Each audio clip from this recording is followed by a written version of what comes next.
جو بھی ایونیوز ہیں مارکیٹ میں جہاں پر بھی آپ سیو کرنا چاہتے ہیں بالکل آپ فری ہیں, آپ کر سکتے ہیں, لیکن ہم ان کو موٹیویٹ کرتے ہیں, ان کو کنونس کرتے ہیں اور ان کو بتاتے ہیں کہ جو 10% ہم دے رہے ہیں یہ دنیا میں ہمارے علاوہ یعنی لائف انشورنس انڈسٹری کے علاوہ کوئی پرووائڈ نہیں کر سکتا comprehensively. I am not talking about the 1-2%. میں کہہ رہا ہوں کہ اگر ہم کوئی بھی کمپیریزن کریں تو 10 پوائنٹس ہیں, تو 10 میں 7 اور 8 پوائنٹ ہمارے حق میں آئیں گے کہ ہم اس کا ان کو جو ہے پالیسی کے اگینسٹ میں یہ تمام بینیفٹ پرووائڈ کرتے ہیں. اسی طریقے سے دوسرا سٹیپ جو ہوتا ہے جب فیملی انکریز کرتی ہے ٹو بیکم اے فادر, جب بھی کوئی والد یا والدہ جو بھی اپنی فیملی اپنے بچوں کے لیے ہائر ایجوکیشن کے لیے بہت کنسرن ہوتے ہیں اور وہ جو غلطیاں ان کی پاسٹ میں ہو چکی ہوتی ہیں کسی بھی وجہ سے, وہ چاہتے ہیں کسی بھی وجہ سے بھی وہ چیز نہ ہو, ریپیٹ نہ ہو. جہاں ہم اینڈ کرتے ہیں بی اے فادر اپنی ایجوکیشن کو, ہماری ایکسپیکٹیشن ہوتی ہے کہ ہمارے بچے وہاں سے تو اسٹارٹ لیں, وہ تو بیسک ہو گئی نا, مطلب ماما نے کیا ہوا یا بابا نے کیا ہوا تو وہ بیسک ہو گئی. اس سے آگے اسپیشلائزیشن ہے, آج کل پی ایچ ڈیز ہیں, تو اس کے لیے تو ہم ان کو ایک اسپیسیفک اس نیڈ کو وہ کرنے کے لیے کیٹر کرنے کے لیے ہم نے ایک ایجوکیشن پلان بنا رکھا ہے. جو بھی فادر ہمارے ساتھ ڈیل کر لے گا 15 سال کی 20 سال کی پالیسی کے اگینسٹ, تو اس کی تمام لائبلٹی چاہے وہ لائف میں ہو, پکچر میں موجود ہو دنیا میں میچورٹی کے ٹائم پہ, یا اللہ نہ کرے کوئی مس ہیپ ہو اور وہ دنیا میں نہیں رہے, دونوں صورتوں میں ہم اس کی جو ہائر ایجوکیشن ہے وہ گارنٹی کرتے ہیں کہ انشاءاللہ تعالیٰ آپ کا یہ فنڈ یعنی 2 ملین ٹو 2.5 ملین اپروکس ہوگا ہی ہوگا. تو اس کی گارنٹی دونوں اوکیزن میں, یہ پاکستان میں کوئی نہیں, دنیا میں کوئی نہیں کر سکتا یہ چیز. دو اوکیزنس کی بات کر رہا ہوں, in case of miss heap اور میچورٹی, دونوں صورتوں میں چاہے اکانومی کسی بھی طریقے کی ہو ہم اس کو کیٹر کرتے ہیں. ہمارے پاس انفلیشن کا پروٹیکشن بھی ہے, ہمارے پاس جو ہے آپ کی ٹیلر میڈ ڈیزائننگ ہے. ہمارے پاس کوئی کیٹلاگ سیلنگ نہیں ہے کہ میں آپ کو کوئی ایک بروشر دوں اور آپ اس کو پڑھ لیں اور اس کو کر لیں, نہیں, ہم آپ سے انڈیویجول بیسس پہ ملتے ہیں ٹائم لے کے, پرائیویسی کے ساتھ. آپ کی جتنی بھی فیملی کے ایکسپینسز ہیں لائک کچن ایکسپینسز یا لائک یوٹیلیٹی ایکسپینسز, آپ کی فیملی کے میڈیکل ایکسپینسز, آپ کے چلڈرنس کی ایجوکیشن ایکسپینسز, اور ان 3-4 کے علاوہ جتنے دنیا کے ایکسپینسز ہیں وچ از سوشل ایکسپینسز. تو ہم یہ کہتے ہیں یعنی خوشی اور غم کا ایکسپینسز کو میں نے سوشل ایکسپینسز کا نام دیا ہوا. تو ہم یہ کہتے ہیں کہ یہ 5 ایکسپینسز جو ہیں آپ کو زندگی میں کسی نے بھی سچا نہیں, میں کہہ رہا ہوں جھوٹا وعدہ کیا ہے کہ اگر آپ کی فیملی ان لائبلٹیز اور رسپانسبلٹیز کے پرابلم میں آتی ہے تو میں وہ بندہ ہوں گا جو مدد کرے گا. میں یہ بھی نہیں کہہ رہا ہوں کہ میں وہ پورا بوجھ اٹھا لوں گا, میں صرف کہہ رہا ہوں مدد کرے گا. تو آپ نظر ڈالیں گے اپنی لائف میں تو آپ کو ایک دوست, ایک آپ کا ریلیٹیو یا ایک کوئی بھی بندہ جس کے پاس اللہ کا دیا بہت کچھ ہے لیکن وہ آپ سے کمٹ نہیں کرتا, بالکل اینڈ اونلی کہ جہاں آپ منع کرتے ہیں کہ جی کوئی نہیں ہے تو ہم کہتے ہیں کہ جی ہم ہیں, اور آپ کی ٹیلر میڈ ڈیزائن جیسے آپ چاہتے ہیں. آپ بچوں کو باہر پڑھانا چاہتے ہیں ہم اس حساب سے آپ کو پوری فیزیبلٹی بنا کے دیں گے. اور ٹائم ٹو ٹائم جیسے حالات خراب ہوتے ہیں انفلیشن کے, وہ سب کوریج ہمارے پاس ہیں. آپ کسی بھی سٹیج کے اوپر جو ہے اس کو جو ہے وہ اگین بیٹھ کے جو ہے نا ری ڈیزائن کر سکتے ہیں, اور اس میں کوئی لاس نہیں ہے اور کوئی ایکسٹرا فیس نہیں ہے, یا پھر فنش آف بھی کر سکتے ہیں. بالکل بالکل. اچھا سر, جیسے آپ نے کہا کوئی لاس نہیں ہے اس کے اندر, ہم پاکستانی عوام ایک ہی سوال پوچھتے ہیں کہ جی لاس نہیں ہے تو پھر ہمیں فائدہ کیوں دے رہے ہیں, اس میں ہمارے لیے کیوں فائدہ رکھ رہے ہیں؟ ظاہر ہے اپنا کوئی فائدہ ہوگا تو فائدہ رکھا جا رہا ہے. یہ ایک عام عوام کا سوال ہے جو کہ ان کے ذہن میں آتا ہے, تو پلیز میں چاہوں گی آپ اس پہ دیکھیں. بات وہی ہے کہ اویئرنیس کی کمی ہے, ٹھیک ہے. ایکچولی ہے کیا کہ جب آپ اسکول میں بچے کی فیس جمع کرواتے ہیں تو ایک طریقے سے جو زیادہ پڑھے لکھے نہیں ہیں ماں باپ, خواہش ہے ان کی, ان کو بچوں کو پڑھانا ہے, اچھی بات ہے, تو وہ کیا سوچ رہے ہوتے ہیں کہ یہ ایک لاس ہے جو فیس جا رہی ہے نا انگلش میڈیم اسکول میں پڑھا رہے ہیں, تو یہ بیسکلی جب وہ اپنا بجٹ بناتے ہیں گھر کا تو وہ کہتے ہیں کہ یار یہ تو بڑی کاسٹ ہے. تو ایکچولی فی کو لاس نہیں سمجھیں آپ, وہ it will always be to you in future نا, جس پرپز کے لیے آپ کر رہے ہیں. تو یہ جو لاس کی بات کر رہے ہیں نا, لاس کا مطلب کچھ فیسز ہوتی ہیں کہ جو شروع کے سالوں میں ہوتی ہیں, ٹھیک ہے. وہ کیونکہ اوبیسلی شروع کے سالوں کے اس لیے ہوتی ہے, یہ کانٹریکٹ ہوتا ہے 10 سال یا اس سے زیادہ کا, لیٹ سپوز. تو آپ کے شروع کے 3-4 سالوں میں جو ہے نا تھوڑی سی زیادہ فیسز ہوتی ہیں, بعد میں وہ فیسز جو ہے آپ کے پروفٹ سے میٹ ہو جاتی ہیں, کوئی ایسی بات نہیں ہوتی. تو وہ ایسا نہیں ہے کہ لاس نہیں ہے. شروع کے 3-4 سالوں پہ ہم کہتے ہیں کہ جی یہاں آپ کو تھوڑا سا ٹالرنس شو کرنا ہے کیونکہ سیونگ گرو کر رہی ہے, لیکن 5 ایئرس کے بعد 6 ایئرس کے بعد آپ کی پیمنٹ جو ہے وہ بریک ایون کر جاتی ہے اور پھر پروفٹ میں چلی جاتی ہے پلان. اور دوسری بات یہ کہ جیسے لاسٹ 2 ایئرز میں کووڈ کو فیس کیا ہم نے, میری لائف میں یا آپ کی لائف میں تو یہ فرسٹ اوکیزن تھا نا. اس سے پہلے تو کوئی ہسٹری میں ہمیں نہیں ملتی, 100 ایئرز سے پہلے ملتی ہے لیکن اس سے پہلے اس کے بعد نہیں ملتی. تو لوگوں نے جنہوں نے سیونگ کی ہوئی تھی, آپ یقین کریں ہمارے پاس ڈیٹا موجود ہے, تو اس میں اپروکس سمجھ لیں آپ ملینز کی تعداد میں لوگوں نے جو ہے وڈرا کرا ہے. ان کے پاس سیونگ تھی تو انہوں نے برے وقت میں پارشلی ہم سے جو ہے نا آپریٹ کر لیا. جیسے اے ٹی ایم کارڈ ہوتا ہے آپ کا, ایسے ہمارے پاس پارشل وڈرال ہوتا ہے کہ آپ فی الحال فار ٹائم بینگ کرائسس میں آ گئے تو آپ نے اپنے دیے ہوئے پیسے میں سے کچھ پیسہ وڈرا کر لیا, اور اس کے اوپر کوئی انٹرسٹ نہیں ہے, اس کے اوپر کوئی مارک اپ نہیں ہے. ٹھیک ہے, اچھا, اور آپ کی پالیسی کنٹینیو رہے گی, پروٹیکشن کنٹینیو رہے گا. کسی بھی سٹیج کے اوپر آپ کو یہ ریلائز ہوتا ہے کہ اللہ کا شکر ہے آپ کی فائنینشیل نیڈز جو ہیں وہ کلیئر ہو گئی ہیں, کوئی پرابلم نہیں ہے, اور اللہ کا شکر ہے آپ کا فلو اچھا ہو گیا ہے, تو آپ کم بیک کر سکتے ہیں. آپ پھر ری ڈیزائن کریں اس اپنے ایڈوائزر کے ساتھ بیٹھ کے, اور وہ آپ کو اس پالیسی کو اسی کنڈیشن پہ دوبارہ لے جائے گا. یعنی کتنے عرصے آپ نے پیسے کو یوٹیلائز کرا, اس کا کتنا امپیکٹ آیا پروفٹ کے اوپر فار ایگزامپل, تو وہ کیلکولیٹ کر کے آپ کو بولے گا ایک لم سم بلون پیمنٹ کر دیں یا اگلے سال سے میچورٹی تک اتنا اماؤنٹ آپ انکریز کر دیں.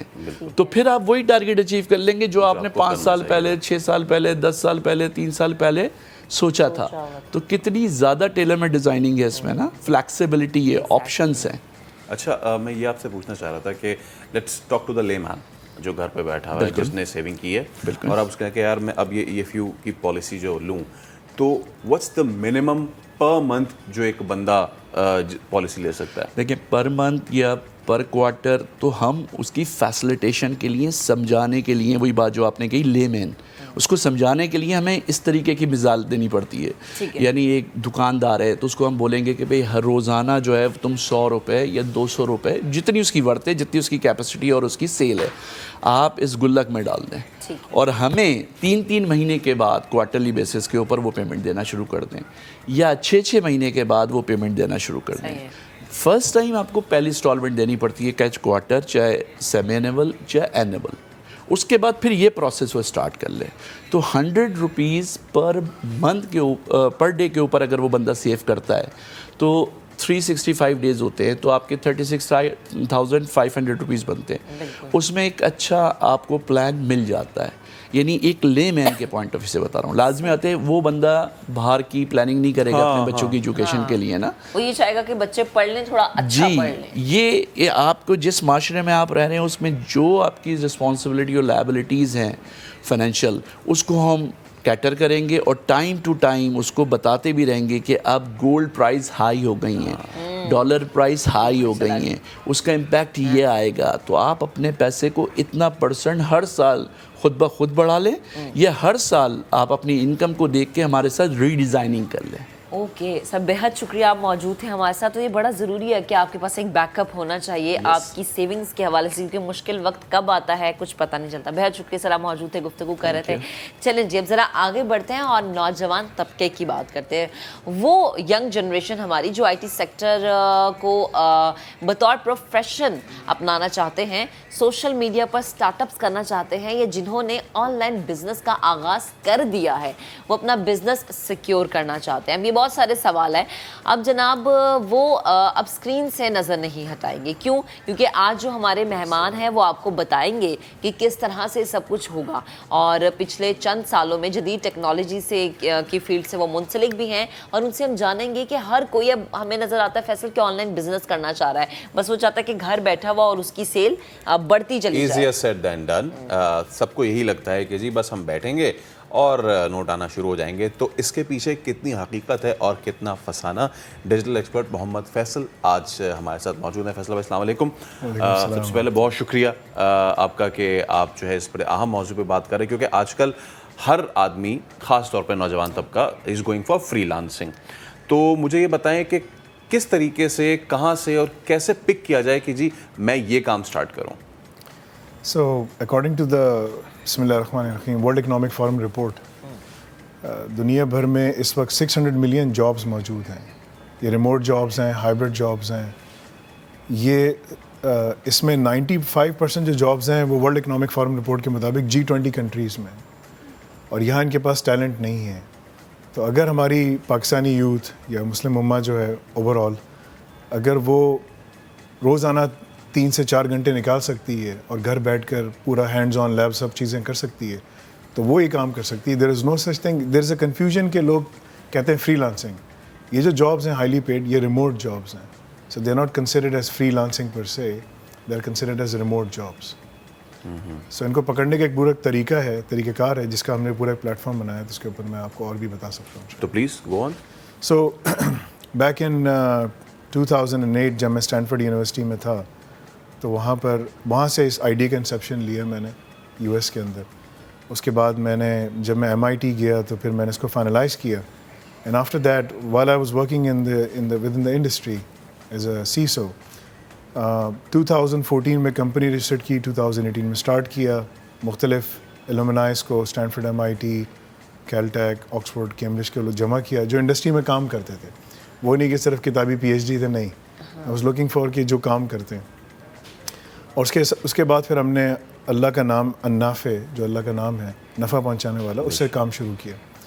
الحمدللہ آج ہمارے پاس بہت کثیر تعداد میں 200 ممالک سے اوپر لوگ پڑھنے کے لیے آتے ہیں, اور 13 زبانوں میں ہم پڑھاتے ہیں, 13 لینگویجز میں. پاکستان کے ساتھ خصوصیت مطلب کہ خاص بات یہ ہے کہ ظاہر سی بات ہے, آئی واز بورن ہیئر, میں یہاں پیدا ہوا تھا. ایجوکیشن ساری باہر کی تھی, لیکن I was born here. So wanted to do something کہ پاکستان میں کیا کیا جائے, کیونکہ یوتھ یہاں پر جو ہے نا بڑا ٹائم ضائع کر رہی ہے سوشل میڈیا میں, مختلف دوسری چیزوں میں. اور وہ ٹوٹل یعنی کہ نا یونیورسٹیز بھی ہمیں فیلئر کی طرف لے کے جا رہی ہیں, بیکاز جاب مارکیٹ میں جو مانگا جا رہا ہے یونیورسٹیز وہ بالکل نہیں پرووائڈ کر رہی. نا یونیورسٹی کی ایجوکیشن ضروری ہے, because if you want to go out, اگر آپ کو امیگریشن کرنی ہے, کچھ بھی کرنا ہے, تو اس کے لیے ضروری ہے. لیکن یونیورسٹی جو ہے نا بس ایک ڈپلوما مل بن گئی ہے. Just like they are just giving you, handing you a piece of paper. بالکل. لیکن جو اسکلز ہیں وہ آپ کو جو ہے نا جابس پہ لے کے جاتے ہیں. اسی طرح ہمارے جو بچے یہاں پر ہیں, جو ہماری خواتین ہیں, جیسے آپ نے کہا easier said than done, yes that is true, because you have to work really hard. آپ کو کام کرنا پڑتا ہے.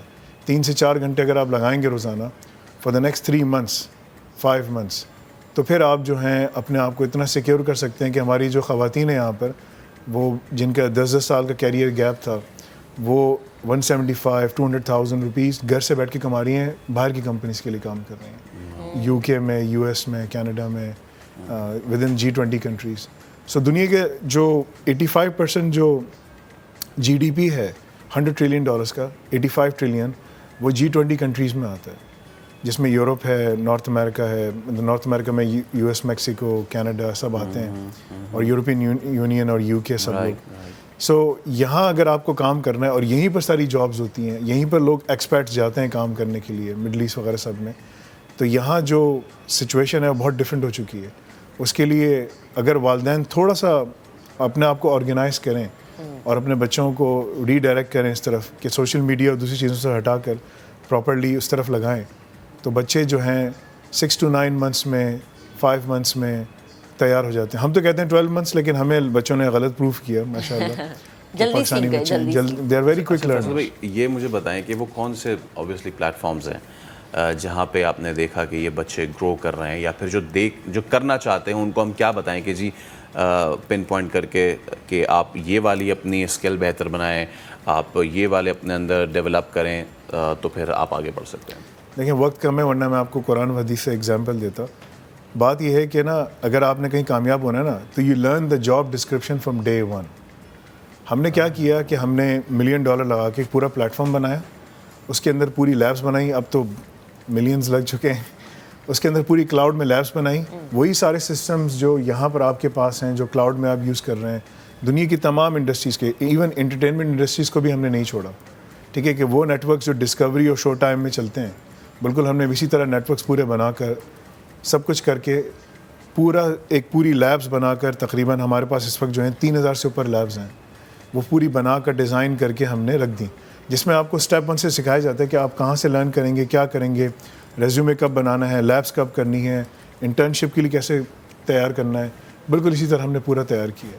تو اس کو جیسا آپ نے کہا نا کہ کہاں سے شروع کریں وہ ہم نے پورا پورٹل میں ایکسپلین کیا ہوا ہے. ایون کہ ہمارے پاس جو کلاس 8 کے بچے ہیں، ایون کہ وہ بھی جو ہیں اس کی پوری پریپریشن کر رہے ہیں.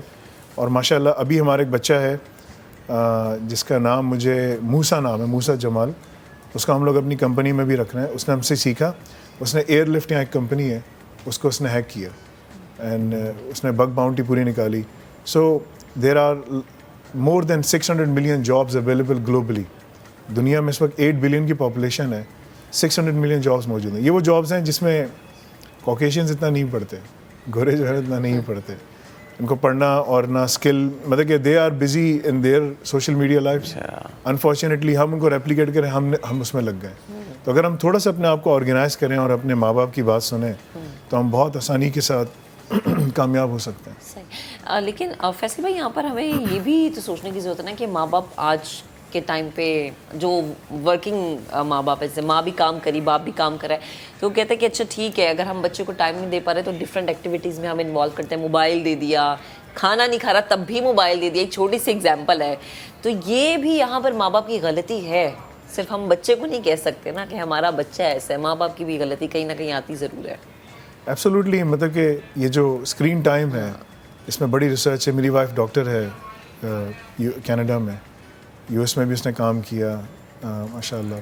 سو آٹزم بچوں میں بہت تیزی سے بڑھتا ہے اگر آپ اسکرین ٹائم دیں. ADHD and there are many other factors right. So اب تو ADHD بہت کامن ہو گیا ہے ویسٹ کے اندر، and it is all because of excessive screen time. So اگر اس کو کم کیا جائے، اس میں پیرنٹس کا بہت بڑا دخل ہے کہ وہ اس چیز کو ہٹائیں، کتاب پکڑائیں، اس کو زیادہ بہتر ہے ایز کمپیئر ٹو اسکرین. کیا موبائل دے رہے ہیں. صحیح. ٹھیک ہے فیصل بھائی، بہت شکریہ موجود ہے ہمارے ساتھ. گفتگو بڑا ضروری ہے پیرنٹس اور بچوں کے درمیان کوئی کمیونیکیشن گیپ نہ ہے. جب بھی فیصل ہم اس ٹاپک پہ بات کرتے ہیں ہم یہی کہتے ہیں کہ جتنی ذمہ داری ماں باپ کی ہے اتنی ہی ذمہ داری بچوں کی بھی ہے، بلکہ مجھے یہ لگتا ہے کہ شاید پیرنٹس کی تھوڑی زیادہ ہوتی ہے کیونکہ انہوں نے سمجھانا ہوتا ہے بچوں کو. ابھی ایک بریک لیتے ہیں، بریک کے بعد دوبارہ حاضر ہوں گے، ساتھ رہیے گا.